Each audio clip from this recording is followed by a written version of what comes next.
O cenário é sombrio. No dia 19 de agosto de 2019, uma fumaça encobre cidades do estado de São Paulo, fazendo o dia virar noite às 15 da tarde. No dia anterior, na Islândia, pessoas organizaram o primeiro funeral, com lápide e minuto de silêncio, para uma geleira declarada morta que desapareceu devido às altas temperaturas. A fumaça de detritos que encobriram São Paulo foi causada pelos focos de incêndio florestais na região amazônica. E a geleira desapareceu devido ao aumento da temperatura na região, relacionado ao dióxido de carbono que se acumula na atmosfera. Cenas trágicas, quase pitorescas, quase absurdas, poderiam soar até mesmo cômicas se não fossem reais. Mas, de tão extremas, nos lembram de imagens e eventos fictícios, como os do romance Não Verás País Nenhum, uma distopia social e ambiental brasileira de Inácio de Loyola Brandão. O livro, escrito na década de 70, em plena ditadura civil-militar no Brasil, descreve um regime ditatorial fictício conhecido como civiltar, que celebra com datas festivas e tom ufanista eventos como o corte da última árvore da Amazônia e declara com orgulho ter agora um deserto maior que o do Saara. Compondo o ambiente trágico, todos os rios brasileiros estão mortos e jarros com água de cada um dos rios extintos são expostos em um museu hidrográfico. Dunas de latas de alumínio e rodovias bloqueadas permanentemente por carcaças de carros abandonados compõem os arredores de São Paulo. A cidade, por sua vez, sofre com súbitos bolsões de calor capazes de matar qualquer desavisado e doenças misteriosas que consomem os cidadãos, principalmente aqueles em situação de rua. O autor alega ter se inspirado em eventos reais que pareciam absurdos e raros na época, mas hoje se mostram mais reais e frequentes do que nunca. No mundo real, as notícias do aumento de queimadas na Amazônia chocaram a opinião pública ao redor do mundo e focos de incêndio ainda são reportados enquanto escrevemos esse texto. Queimadas aumentaram 82% em 2019 em relação ao mesmo período do ano passado no Brasil. As imagens catastróficas de destruição e morte alimentaram a indignação das pessoas e organizações de diversos países preocupados com a saúde e a vida no planeta, devido à importância da floresta amazônica para a regulação do clima e por sua biodiversidade. Tais imagens mobilizaram líderes políticos como o presidente francês Emmanuel Macron, que levou o tema para a reunião de cúpula do G7 e trocou farpas com o presidente Jair Bolsonaro na mídia após oferecer milhões para fundos destinados ao combate aos incêndios florestais. As imagens distópicas se tornam mais assustadoras quando surgem nos noticiários do mundo real. E já colecionamos algumas. Desde o fim de 2018, cerca de 500 milhões de abelhas foram encontradas mortas em 4 estados brasileiros.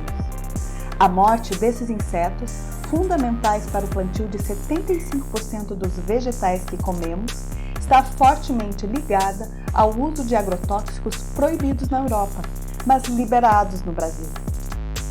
Voltando para agosto de 2019, a Justiça não considerou procedente a acusação contra um fazendeiro que usou agrotóxicos jogados de um avião como arma química contra a comunidade indígena de Guiracambi, no Mato Grosso do Sul, em 2015.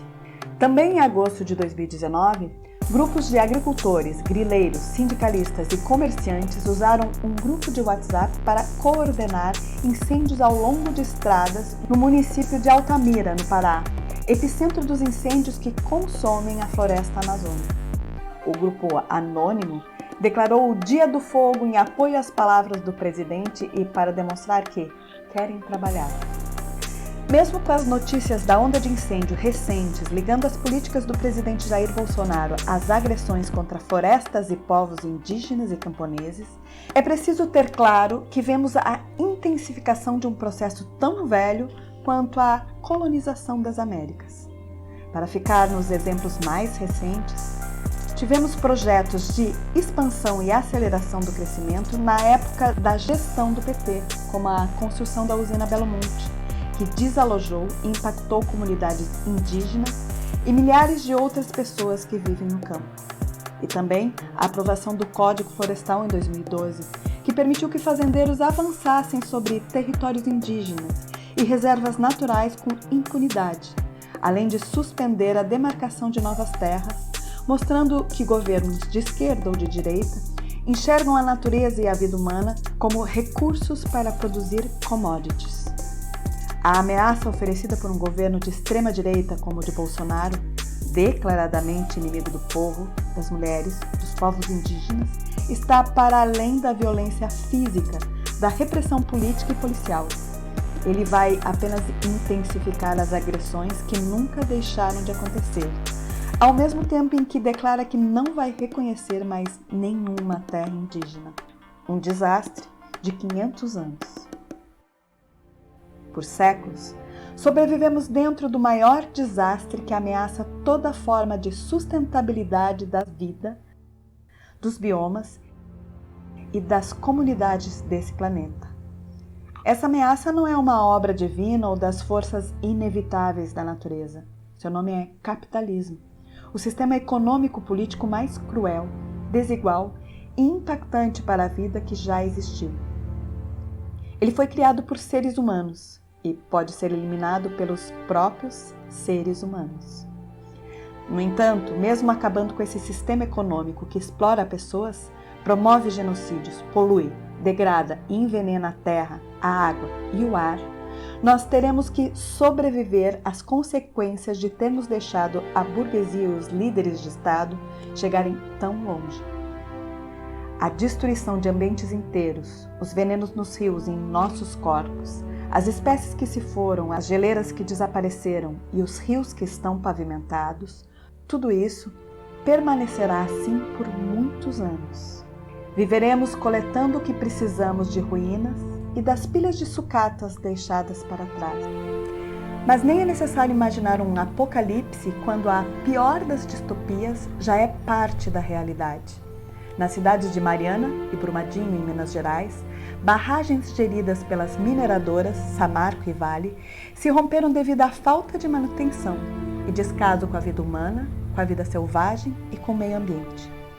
Em nome do lucro e do menor investimento em segurança, essas empresas e seus gestores provocaram um dos maiores desastres ambientais do país e do mundo, ceifando vidas e afetando milhares de pessoas, sejam parentes dos que morreram ou comunidades indígenas, ribeirinhas e rurais que dependem da terra e dos rios devastados pela lama tóxica que estava retida nas barragens. Exemplos como esses nos ensinam que a pior tragédia não é o fim do capitalismo, mas sua própria existência. Como disse uma vez Buenaventura Durruti, numa entrevista de 1936, em plena Guerra Civil Espanhola, sabemos que não vamos herdar nada mais que ruínas, porque a burguesia tratará de arruinar o mundo na última fase de sua história. Porém, nós não tememos as ruínas, porque levamos um mundo novo em nossos corações. Esse mundo está crescendo nesse momento.